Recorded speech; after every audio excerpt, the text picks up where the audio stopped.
This is the first video in a hopefully long series to come. And this is going to be documentation of my partner Katie and I opening a dog growing business in our backyard. And hopefully also touching base on a few other business ventures that I'm helping some friends out with. I'm going to be taking you through the whole process of converting our detached garage and workshop into a fully functioning dog grooming shop. All the processes that go along with that, business planning, permit pulling, the actual build out, excavation and trenching of a 120-foot sewer line. So stay tuned. So I feel this is important to include, especially for anyone that's never done any sort of planning commission permit pull, conditional use permit pull, utility permits, anything like that. This is the most basic build plan.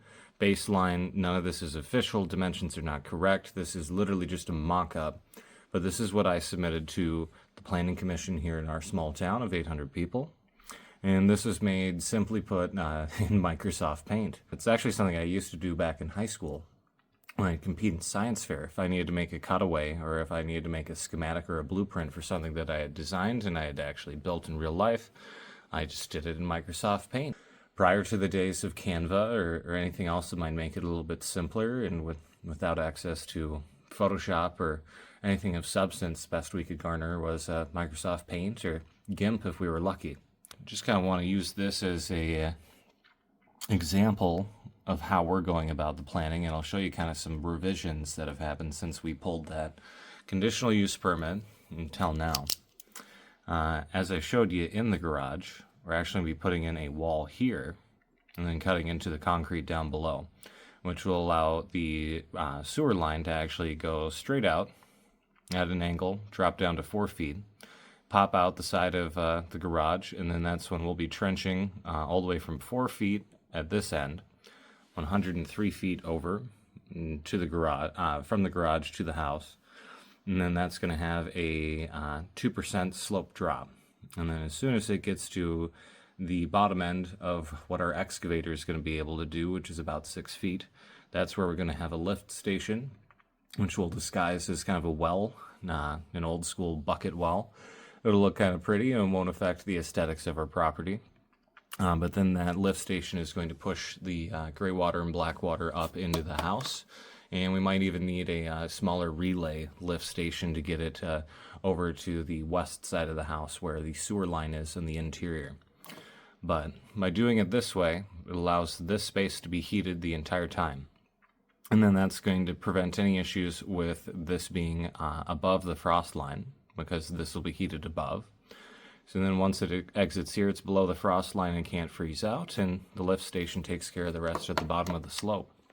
But I just really felt this was valuable, that you can go through and go, oh, there's my washer, my dryer, my water heater, dog kennels if we ever need to make use of them, some bathing tubs, that motel HVAC unit, and just kind of a very basic mock-up of it.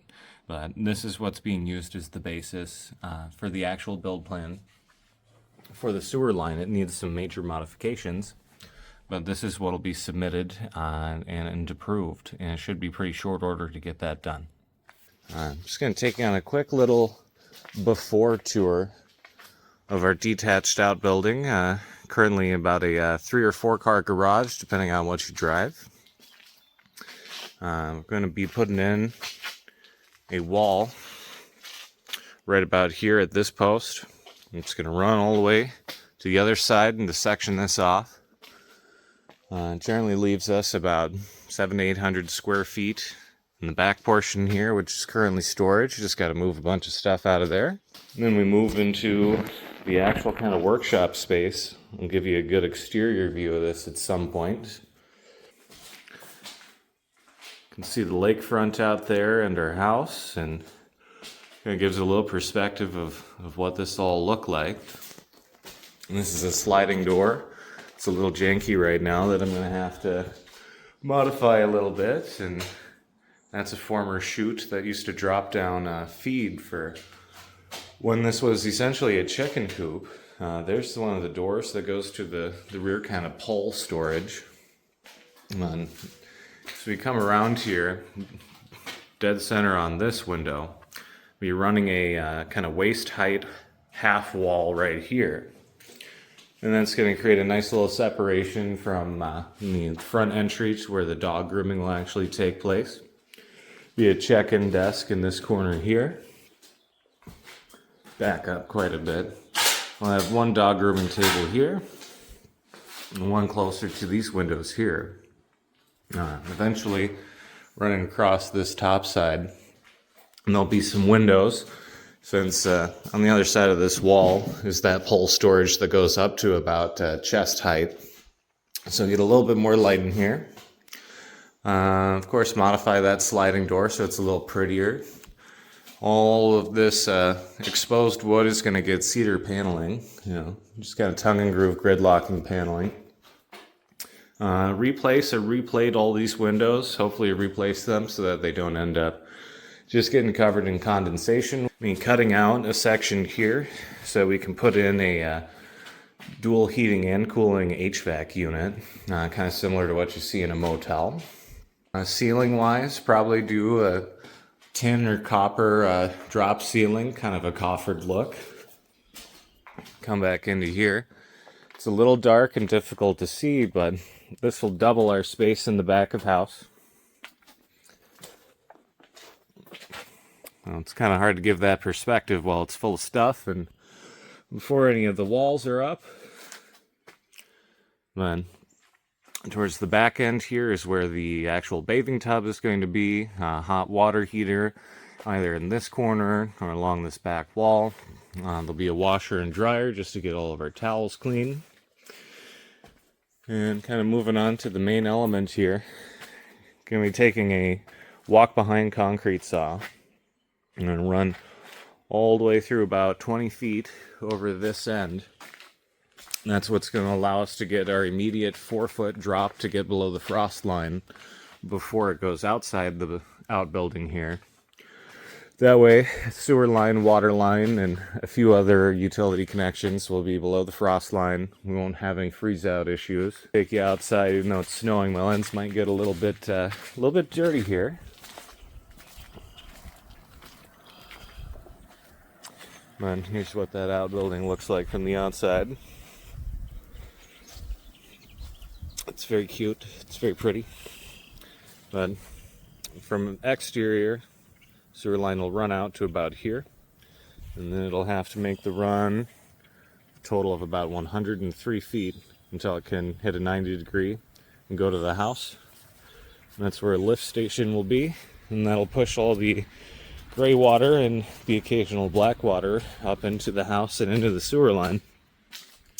One of the main reasons for doing that, opposed to going all the way to the street and going down through the driveway, is because it would cost me thousands of dollars to connect to the sewer line and water line directly. But if I do it by proxy and go through the house, it costs me nothing more than an additional $15 per month for the sewer line connection. Just kind of a base charge, and another $15 a month just simply for water line connection as well. But that's just kind of a baseline. Uploading this for posterity, kind of put some teeth in it so that we'll keep on going and give us a benchmark of success to show the before and after. This garage, the previous owner, Zeke, as the town folk let me know his name was, Zeke was using this to do kind of light duty automotive repair, which is ironically what I do all day long for my day job. And here's his schedule, what he had coming in and what he was taking care of. But yeah,